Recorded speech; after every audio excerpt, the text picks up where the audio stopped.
First time ప్రపంచ జనాభా దినోత్సవాన్ని మనం జరుపుకుంటున్నాం. ఇంతవరకు ఒక మాటలో చెప్పాలంటే ఒక విధంగా అందరం కూడా జరుపుకున్నాం, కానీ ఈసారి ఫోకస్ పెట్టి ఈ కార్యక్రమాన్ని నిర్వహించడానికి కారణం ప్రత్యేకంగా భవిష్యత్తు ఏ విధంగా ఉండాలని ఆలోచించడం కోసం మనం ఈ కార్యక్రమాన్ని పెట్టుకున్నాం. 1989 జూలై 11న ప్రపంచ జనాభా 5 బిలియన్లు అంటే 500 కోట్లకు చేరుకున్న సందర్భంగా ఐక్యరాజ్య సమితి జూలై 11వ తేదీన వరల్డ్ పాపులేషన్ డేగా ప్రకటించారు. ఆ రోజు ముఖ్యమైన ఉద్దేశం జనాభా సమస్యని, సవాళ్లను చర్చించడానికి, పరిష్కారాలు చూపడానికి, మన భవిష్యత్తు అందించడానికి ఐక్యరాజ్య సమితి ప్రపంచ జనాభా దినోత్సవాన్ని నిర్వహించారు. ఈ సంవత్సరం థీమ్ చూస్తే empowering young people to create the families they want in a fair and hopeful world అనే సబ్జెక్ట్ మీద ఈ సంవత్సరం ఈ జనాభా దినోత్సవం జరుపుకుంటున్నాం. ఈరోజు మనం ఒకసారి చూసినప్పుడు ప్రపంచంలో 10 నుంచి 24 సంవత్సరాల వయసు ఉన్న వాళ్ళు 1.8 బిలియన్ యంగ్ పీపుల్ ఉన్నారు. ఈ సందర్భంగా నేను మీ అందరికీ తెలుగు మన గురుజాడ అప్పారావు గారి యొక్క కోట్ చేస్తున్నా. దేశమంటే మట్టి కాదోయ్, దేశమంటే మనుషులోయ్ అని ఆనాడే గురుజాడ అప్పారావు గారు చెప్పారు.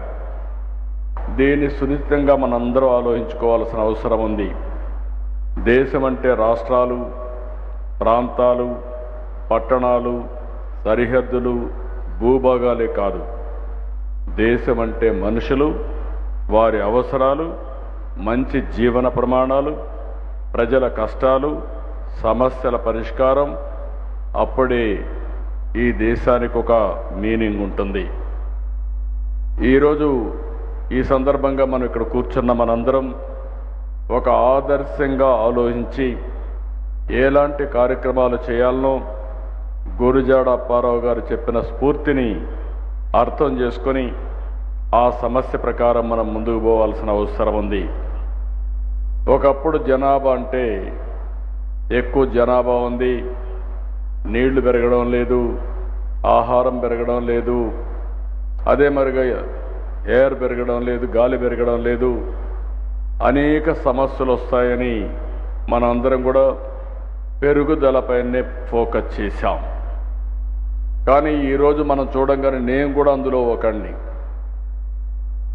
నేను సమైక్య ఆంధ్రప్రదేశ్లో జనాభా నియంత్రణ కోసం ఆ రోజు ఫ్యామిలీ ప్లానింగ్కి ఎక్కువ ప్రోత్సాహాలు ఇచ్చాం.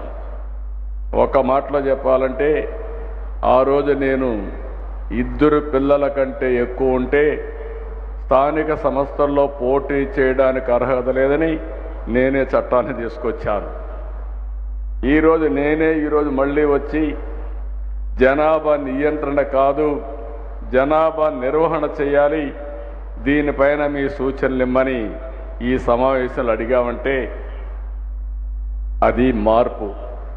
ఎవరైనా సరే ఒక్కొక్కసారి కొన్ని పాలసీలు తీసుకొచ్చినప్పుడు ఆ పాలసీలు కానీ తగిన ఫలితాలు రానప్పుడు, పరిస్థితులు మారినప్పుడు మళ్ళీ ఎప్పటికప్పుడు మనందరం కరెక్టివ్ మెజర్స్ తీసుకోకపోతే చాలా సమస్యలు వస్తాయి. ఒకప్పుడు జనాభా అంటే మీరు ఒకసారి చూస్తే చాలా పెద్ద ఎత్తున వేరే దేశాలు జనాభా ఎక్కువ ఉండే దేశాలని చాలా చులకనగా చూసేవాళ్ళు. ఈరోజు మీరు చూస్తే ఎక్కడ జనాభా ఎక్కువ ఉంటే ఆ దేశాలపైన ప్రపంచం మొత్తం ఆధారపడే పరిస్థితి వచ్చారంటే అది జనాభా విశిష్టత అని చెప్పి కూడా నేను మీకు తెలియజేస్తున్నా. జనాభా అనేది భారం కాదు, జనమే అతిపెద్ద ఆస్తిగా భావించే కాలం వచ్చింది. ఇప్పుడు భారతదేశం అగ్రరాజ్యాలతో పోటీ పడుతుంటే మన దేశంలో బలమైన మానవ వనరులే కారణం. ఒకప్పుడు మన యొక్క మనుషుల్ని మనం ఒక్కసారి ఆలోచించుకుంటే ఎక్కువ జనాభా ఉన్నారు, ఈ దేశం అభివృద్ధి అవుతుందని ఆలోచించే పరిస్థితి నుంచి ఆ జనాభాని మనకు ఒక పెద్ద అడ్వాంటేజ్గా మారే పరిస్థితికి వచ్చింది. ప్రపంచంలో మీరు ఒకసారి చూసినప్పుడు ఎక్కువ జనాభా ఉండే దేశం భారతదేశం. 143 కోట్ల జనాభా ఉండే ఏకైక దేశం భారతదేశం. చైనా కూడా కిందికి వెళ్ళిపోయారు, 130 కోట్లకు వచ్చే పరిస్థితికి వచ్చారు.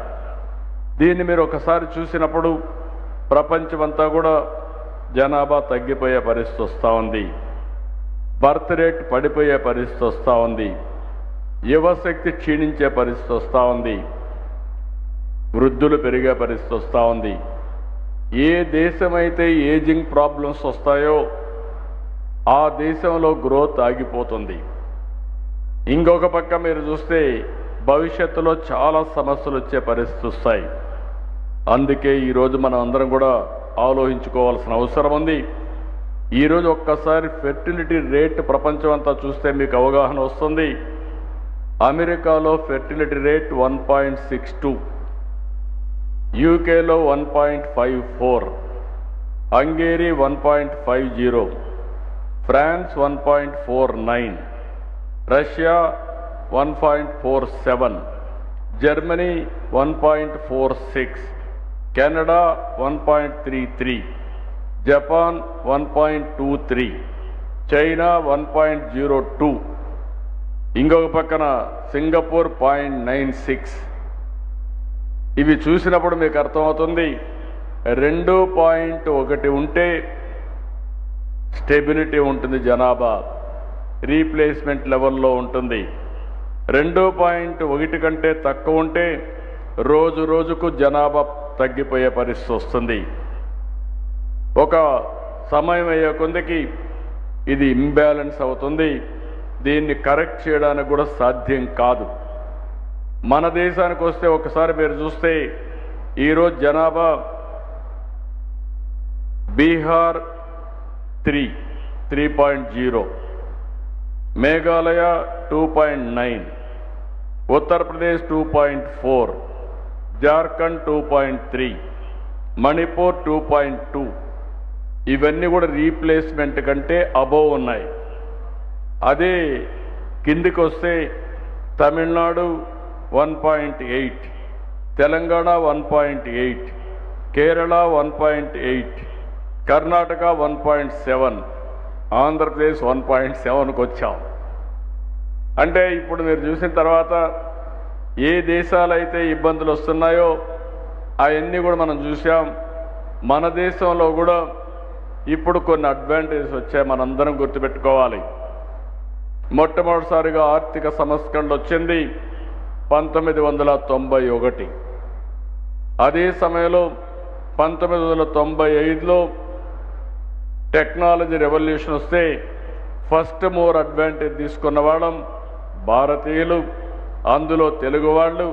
దాన్ని నేను గర్వపడుతున్నా. 25 సంవత్సరాల కంటే ముందు మనం అవలంబించిన ఐటీ వల్ల ఈరోజు ప్రపంచంలోనే భారతీయులు నెంబర్ 1 అయితే అందులో అగ్రస్థానంలో ఉండేది తెలుగు జాతి అని ఈ సందర్భంగా మీ అందరికీ గుర్తు చేస్తున్నాను. అలాంటి సందర్భంలో ఈరోజు మనం చూసినప్పుడు ఈరోజు ఒక ఆర్టికల్ చూస్తే నాకు ఎంతో ఆనందం కలిగింది. ఇటీవల మీరు ఎక్కడికి పోయినా మీరు చూస్తూ ఉంటే ఎక్కువ అమెరికాలో ఈరోజు సంపన్న భారతీయం 43 దేశాలకు చెందిన 125 మంది బిలియనీర్లలో మన వాళ్ళు 12 మంది ఉన్నారు. అంటే 10% బిలియనీర్స్ మనవాళ్లే ఉన్నారు ప్రపంచంలో. ఇండియాలో ఉండేవాళ్ళు కాదు, అమెరికాలో ఉండేవాళ్ళల్లో వేరే దేశాల్లో కూడా వీళ్ళే ఉన్నారంటే ఈరోజు ఏమాత్రం కూడా సందేహం లేదు. ప్రపంచంలో హైయెస్ట్ పర్ క్యాపిటా ఇన్కమ్ ఎవరంటే మొన్నటి వరకు జూయిష్ ఉండేవాళ్ళు, ఇప్పుడు భారతీయులని చెప్పడానికి నేను గర్వపడుతున్నానని చెప్పి కూడా నేను మీకు తెలియజేస్తున్నా. అది జనాభా ప్రభావం